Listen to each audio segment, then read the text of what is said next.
What is up, my wizards? It's Dev from mtg on the youtube.com down there. We like magic, coming to you on probably the most exciting day of Kaladesh spoilers so far. I'm going to go ahead and jump into the most exciting news of the day, in case you haven't heard yet, or even if you have heard, it's still really exciting. We woke up this morning to 4 new cards with a weird border, and they're all reprints. We're like, what is this crazy stuff? And there's a source article included, and I've got a link to this article, by the way, in the description. It's a pretty important article from Wizards.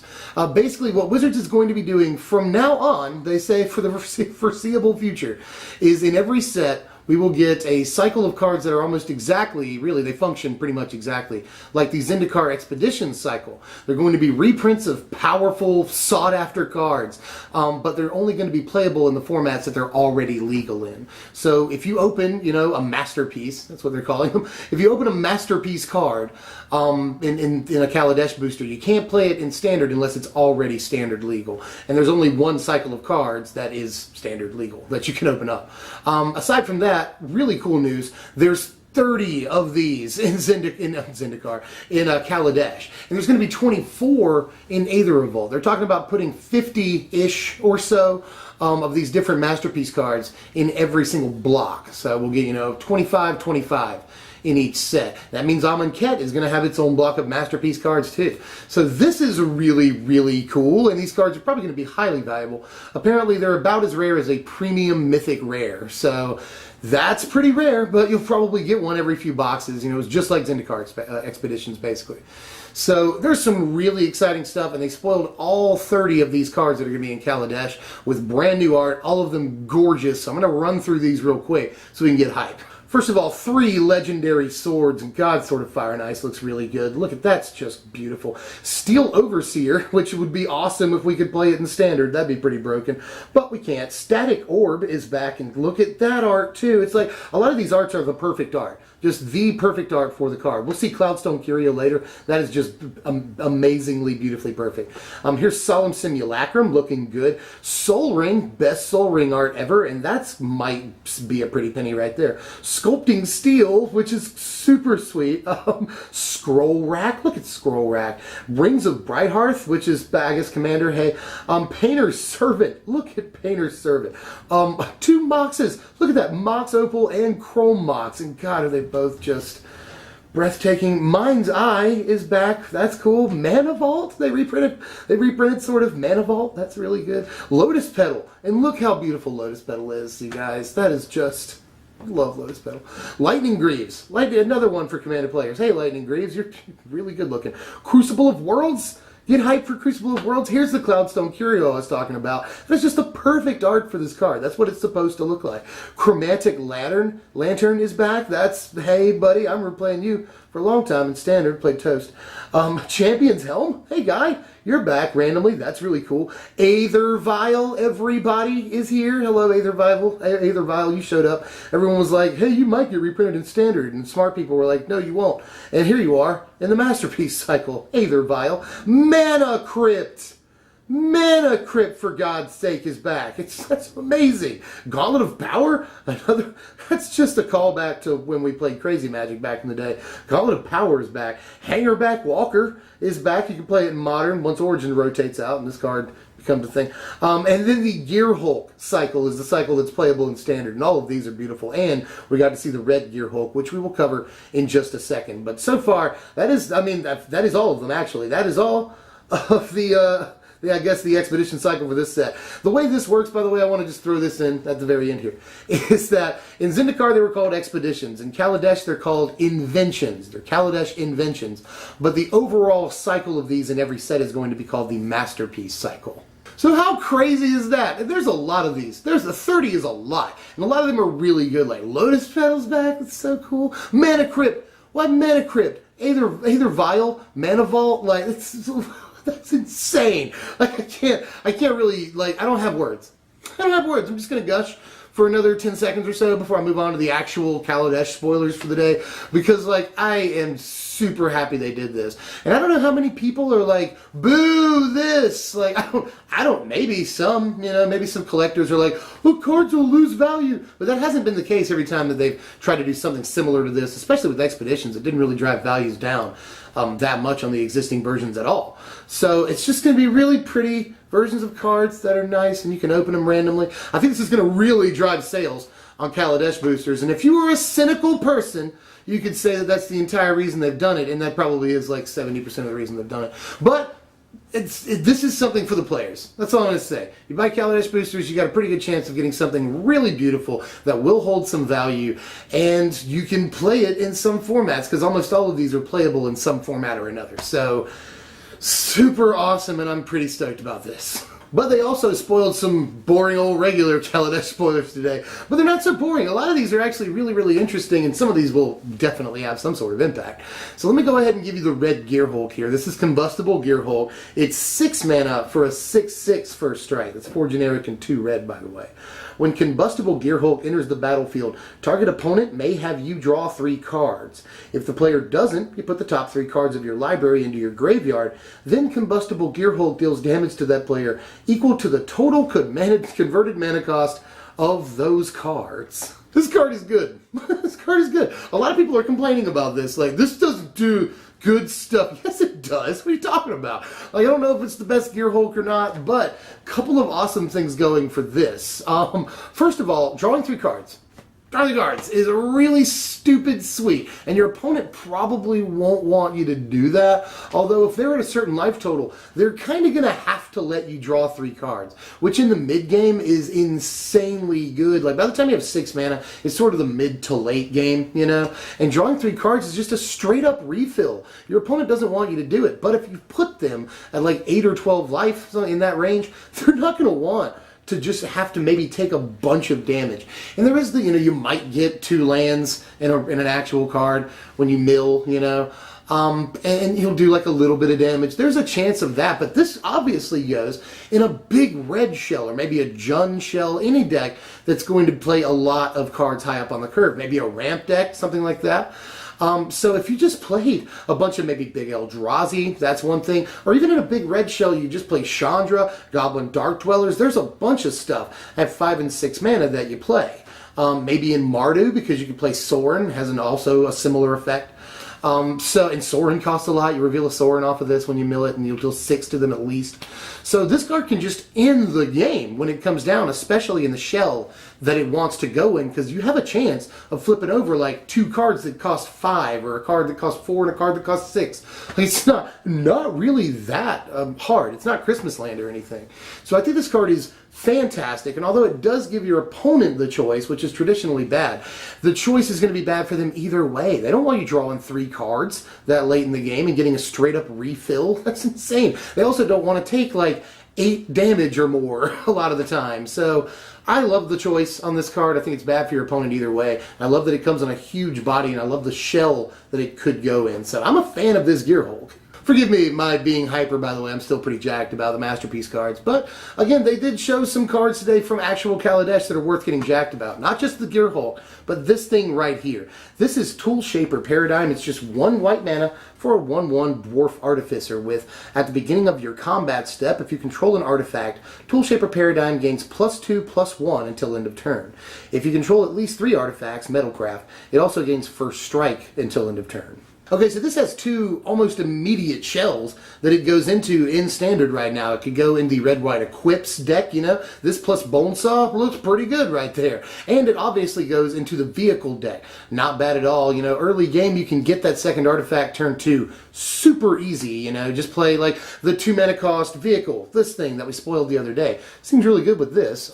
Second turn, you swing for 3, and then third turn, things start happening, you know. Once this guy loses relevance, you can use him to crew things for 3. That's pretty cool for just a 1-mana creature. Or if he stays relevant for the next few turns, you're swinging for 3 with a guy that just, you invested 1 mana into. So there's a lot of really good things about this card in the current Standard. And people have said maybe he's playable in Affinity. I don't know about that. I think he ruins a lot of the synergies that you want, especially on turn 1, the way, setting up the game in Affinity. I think there's too many things that he sort of throws off course. But in vehicle decks, he definitely looks like an insanely playable 1-drop. And in equipment decks, he looks good. You know, turn 1 this plus Bone Saw, turn 2 maybe another one of these and equip a Bone Saw, or you could just play Weapon Trainer on turn 2. That would be pretty good too. Swing for 4, that's not bad. So really, really like this guy as a 1-drop. Yes, although before I finish up, in a format with Liliana, he seems a lot worse, yes, but I think the format just has to have a way to control something like this, because this actually looks like a very good card. You know, 1 mana, 2 power guys are usually good, so 1 mana, 3 power guys whose condition is very easy to fulfill seem just exponentially more powerful even, honestly. So this guy seems awesome, but there are controls for him. This is Electrostatic Pummeler right here. He's 3 generic mana for a 1/1 construct, an artifact creature. When Electrostatic Pummeler enters the battlefield, you get 3 energy counters. And you can pay 3 energy counters. Electrostatic Pummeler gets +X/+X until end of turn, where X is its power. So that's cool. When he comes into play, he gives you the energy needed to double his power at least the 1 time. That's cool. And he works well with pump spells, obviously. You know, things like Rush of Adrenaline, maybe, which will give him trample. Or that, you know, green thing that we spoiled the other day that gives him +4/+4 for just 2 mana. That's nice, too. So, and I like that on turn 4, you know, you play this turn 3. Turn 4, you can give him +4/+4 and still have mana up to protect him with, like, Negate or something like that. Dispel, even. So I like that about the card. And we'll actually spoil a card a little bit later that works really well with this as a pump spell. So I like some of the functions of this, and you could even look at it as just 3 generic mana for 3 energy counters on a 1/1 body that will block for you and stuff. So there's that too. You know, 3 energy is nothing to sneeze at, even if you're not going to double his power. Just use him like a blocker, chump block with him, and you've got yourself 3 energy for 3 generic. That's not bad either. I like sort of the versatility on that. I'm not sure how much standard play he'll actually see at the end of the day. He is tough to get working, you know, he's blockable, he's removable, so lots of issues with the card. But I do think he at least looks fun and could be a way to get energy without having to, I'm not planning on using this guy to kill you or anything. But option is open. This is Consulate Surveillance right here. It's 4 mana, 3 generic and a white for an enchantment. When Consulate Surveillance enters the battlefield, you get 4 energy counters. And you can pay 2 energy to prevent all damage that would be dealt to you this turn by a source of your choice. So it's like an energy circle of protection. That's pretty cool, actually. 4 mana is pretty steep, but gotta say it, Turbo Fog? You know, that's what everyone's saying about this. It only prevents the damage from 1 source, so if your opponent's got a pretty big board, it's not going to help you out a whole bunch, but it does prevent the damage from the biggest thing on their side of the board at least twice, which could be good, and probably more. Probably more than twice, honestly. There's lots of ways to get energy right now, and it looks like there's probably going to be even more ways to get energy by the time it's all said and done. So you might be able to put together like a Turbo Fog build. We might try that. It depends on what else we see here. This is at least a fun-looking, exciting card for one particular strategy that everyone's always trying to see if we can put together. I shouldn't say the word everybody. A lot of people hate Turbo Fog, but there's a specific brand of player, and I'm one of them, I'm sorry, that's like that guy. It's just like, can we put the jankiest deck together ever and it actually works? So we'll see. I like the card. Speaking of cards I like, this is Glint Nest Crane. It's 2 mana, a generic and a blue, for a 1/3 bird with flying. And when Glint Nest Crane enters the battlefield, look at the top 4 cards of your library. You may reveal an artifact card from among them and put it into your hand. Put the rest on the bottom of your library in any order. Is it just me, or is this thing like really actually extremely good? Like Chase Uncommon, played in multiple formats, actually good. Let me know if I'm off base here, and I don't have that many words about the card because I'm kind of stunned, because I actually think that this looks like very playable in a lot of formats. So again, like, slap me if I'm dreaming in the comments, because is this as good as I think it is? I think it is. I think I'm judging this fairly. Up next is Blossoming Defense. This is just 1 green mana for an instant. Target creature you control gets +2/+2 and gains hexproof until end of turn. This is the pump spell I was talking about, works with Electrostatic Pummeler. That seems really good with Pummeler when they go to remove it. But just hexproof for 1 green plus a really relevant buff is a good card. Like, that's maybe standard playable in the right, like, aggro deck, you know? Which, that remains to be seen. Maybe this is a sideboard card for, like, green-white humans. It's also a good trade, by the way, for Giant Growth. Like, we're probably not going to see Giant Growth again for a while, because that pump spell is just kind of too good. But this is a good trade. You trade 1 power and 1 toughness for hexproof, which meaning that it's really good defense against removal. So, that is a fan-freaking-tastic trade, actually, and I'll take it every day. This is Contraband Kingpin. That's awesome. This is 2 mana. That's a blue and a black for a 1/4 Aetherborn Rogue with lifelink. And whenever an artifact enters the battlefield under your control, scry 1. So those that have been watching these spoiler videos of mine know that I've been talking about a black-based artifact deck. You know, it might be black-white, it might be black-red, it might be black-blue. Looks like it's black-blue because this looks really, really good. And I do think that they have pushed the card to an extent. You know, 2 mana for a 1/4, the huge butt on this thing. 1/4 is a great blocker on turn 2. And it has lifelink, so it can block stuff and gain you life and usually live. So that's awesome too. Scrying 1 whenever you get an artifact out is awesome. So this could actually see multi-format play, possibly. I'm not sure about that statement, but it could definitely see standard play if, you know, a blue-black artifacts is at least a budget thing. We'll have to wait and see. So we need to see some really, really punchy artifacts, even more than we've already seen. So I'm not really sure about the ultimate playability on the highest level for this card, but I do really like its potential in certain builds, so huge fan. Also, this is basically like Pablo Escobar. Up next, I'm not even going to show my face on this one. This is Percata Club Security. It's 4 mana for a 3/4 Aetherborn Warrior that does nothing else except have a hard to pronounce name. This is Lawless Broker. It's the next card. It's 3 mana, 2 generic and a black for a 3/2 Aetherborn Rogue with when Lawless Broker dies, put a +1/+1 counter on target creature you control. This is a little bit more like it. I like creatures that have, you know, dies effects. It keeps some of its power on the board. All that's good. It is a common, which means, you know, standard pauper playable. If that could be a format again, that'd be awesome. But I want to move on to a card I actually do really like. This is the final card spoiled of the day. This is Eliminate the Competition. It's 4 and a black, that's 5, for a sorcery. As an additional cost to cast Eliminate the Competition, sacrifice X creatures. Destroy X target creatures. So this is the replacement for an Nantuko Husk, probably. We've all been asking that question, what's Aristocrats going to do when it loses Husk, you know? This, I think it's probably going to do this. 5 mana is in no way too much to ask, especially if Aristocrats keeps its, you know, Cryptolith Right plan. Not hard at all to make this work on, like, turn 3.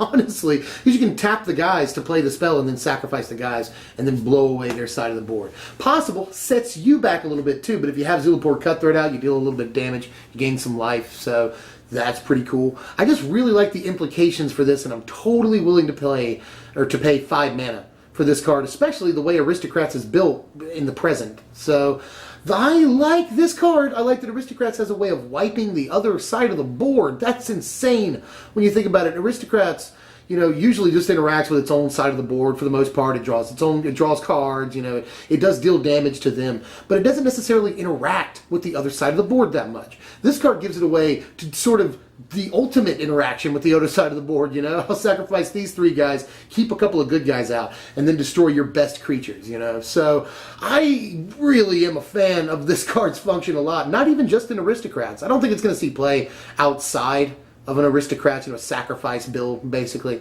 But it possibly, I mean, it could. It's splashable, you know, only cost a 1 black mana, that's good. A decent mana cost, not bad. So, and the creatures you sacrifice can give you value.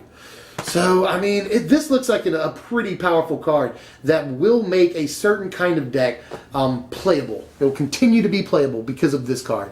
I love the fact that we can remove their whole side of the board if that's what we choose to do. So, yes to this. Well, that's it. We made it through. That is all of the cards spoiled today so far, plus the entire Masterpiece cycle. Let me know about how you feel about all this hype mess down there in the comments section. What are your favorite Masterpiece cards? What are you really hoping to open? What are your favorite cards from the actual spoilers today? That, like, aggro creature, that 1 mana white dwarf thing, that is really good for equipments and vehicles. The red Gear Hulk, is he bad? I don't think so. Is that stupid bird good? I really like that blue bird. So let me know how you felt about all of these spoilers down there in the comments, and like the content if you like the content. I want to thank you very, very much and humbly for the success so far of the All Commons, you know, 5 Pauper standard decks video.